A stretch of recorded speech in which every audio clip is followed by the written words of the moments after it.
Exodus chapter 17, Water from the Rock.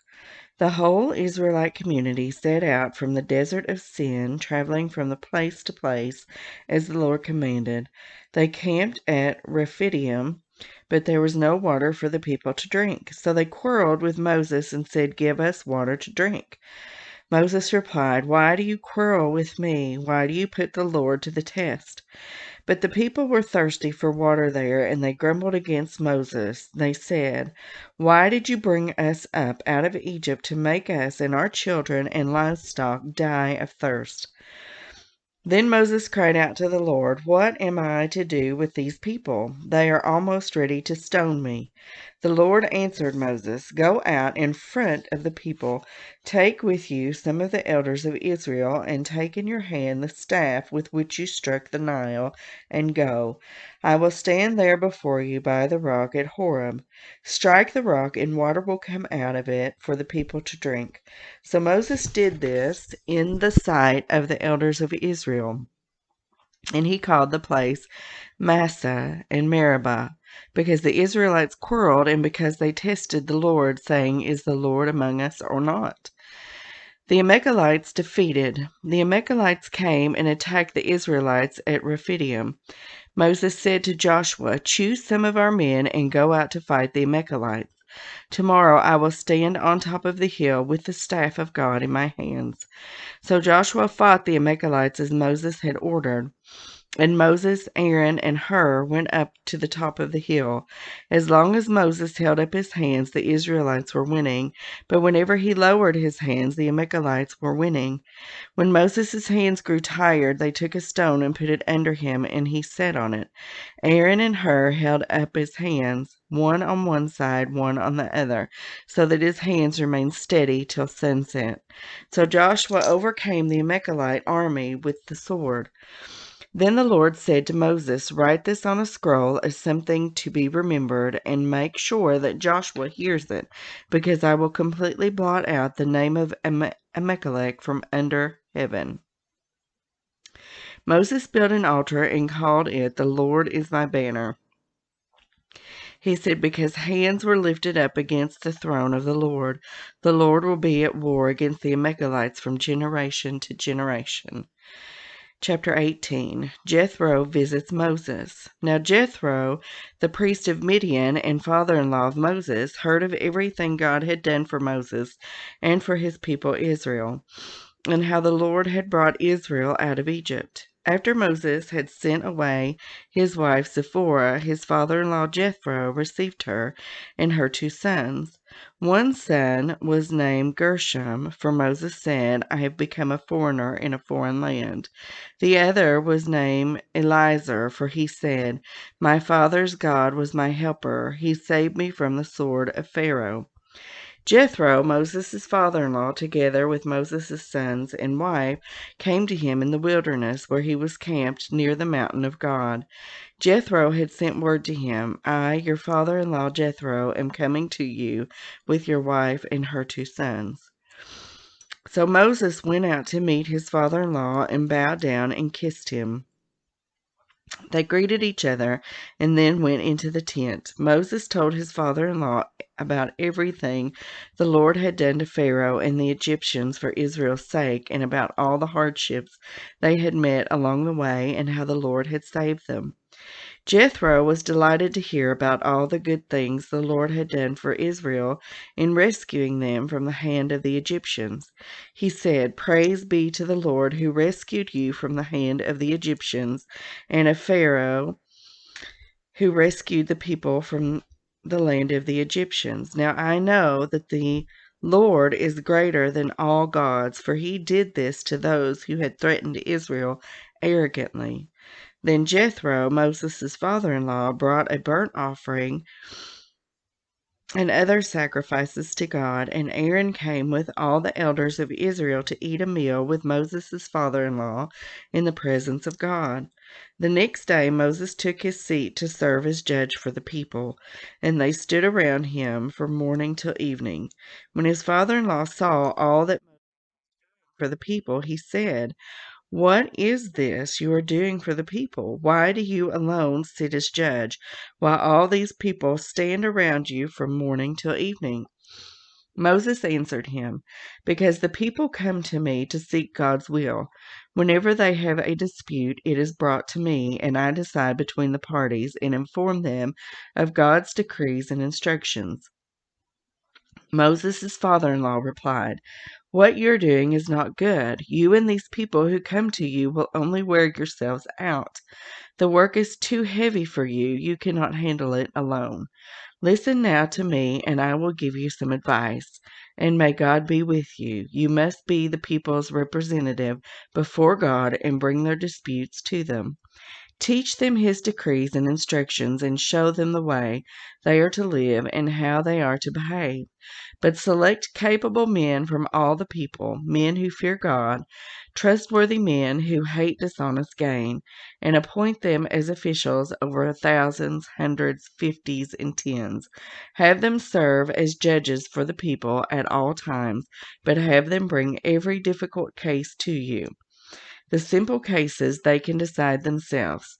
That will make your load lighter because they still share it with you. If you do this and God so commands, you will be able to stand the strain, and all these people will go home satisfied." Moses listened to his father-in-law and did everything he said. He chose capable men from all Israel and made them leaders of the people, officials over thousands, hundreds, fifties, and tens. They served as judges for the people at all times. The difficult cases they brought to Moses, but the simple ones they decided themselves. Then Moses sent his father-in-law on his way, and Jethro returned to his own country. Chapter 19, at Mount Sinai. On the first day of the 3rd month after the Israelites left Egypt, on that very day they came to the desert of Sinai. After they set out from Rephidim, they entered the desert of Sinai, and Israel camped there in the desert in front of the mountain. Then Moses went up to God, and the Lord called to him from the mountain and said, "This is what you are to say to the descendants of Jacob, and what you are to tell the people of Israel. You yourselves have seen what I did to Egypt, and how I carried you on eagle's wings and brought you to myself. Now if you obey me fully and keep my covenant, then out of all nations you will be my treasured possession. Although the whole earth is mine, you will be for me a kingdom of priests and a holy nation. These are the words you are to speak to the Israelites." So Moses went back and summoned the elders of the people and set before them all the words the Lord had commanded him to speak. The people all responded together, "We will do everything the Lord has said." So Moses brought their answer back to the Lord. The Lord said to Moses, "I am going to come to you in a dense cloud so that the people will hear me speaking with you and will always put their trust in you." Then Moses told the Lord what the people had said. And the Lord said to Moses, "Go to the people and consecrate them today and tomorrow. Have them wash their clothes and be ready by the 3rd day. Because on that day the Lord will come down on Mount Sinai in the sight of all the people. Put limits for the people around the mountain and tell them, 'Be careful that you do not approach the mountain or touch the foot of it. Whoever touches the mountain is to be put to death. They are to be stoned or shot with arrows. Not a hand is to be laid on them. No person or animal shall be permitted to live. Only when the ram's horn sounds a long blast may they approach the mountain." After Moses had gone down the mountain to the people, he consecrated them, and they washed their clothes. Then he said to the people, "Prepare yourselves for the 3rd day. Abstain from sexual relations." On the morning of the 3rd day there was thunder and lightning with a thick cloud over the mountain, and a very loud trumpet blast.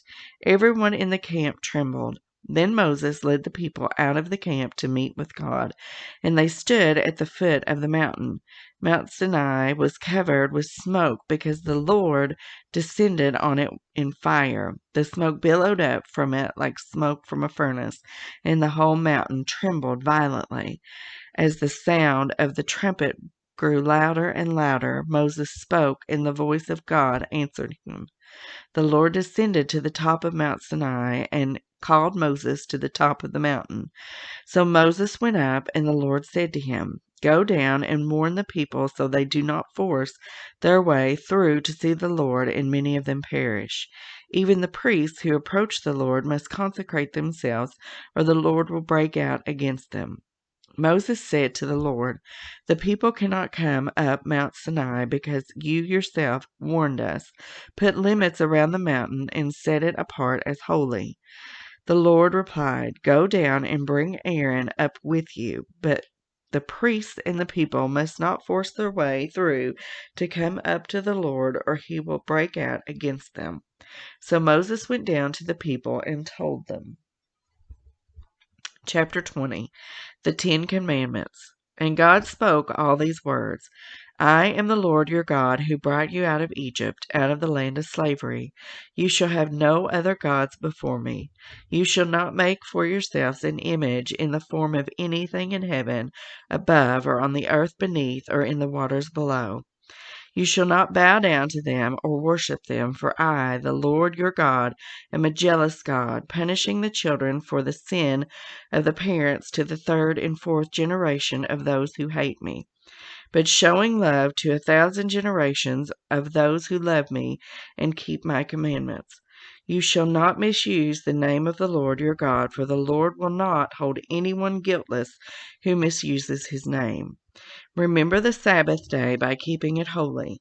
6 days you shall labor and do all your work, but the seventh day is the Sabbath to the Lord your God. On it you shall not do any work, neither you, nor your son or daughter, nor your male or female servant, nor your animals, nor any foreigner residing in your towns. For in 6 days the Lord made the heavens and the earth, the sea, and all that is in them, but he rested on the seventh day. Therefore the Lord blessed the Sabbath day and made it holy. Honor your father and mother, so that you may live long in the land the Lord your God is giving you. You shall not murder. You shall not commit adultery. You shall not steal. You shall not give false testimony against your neighbor.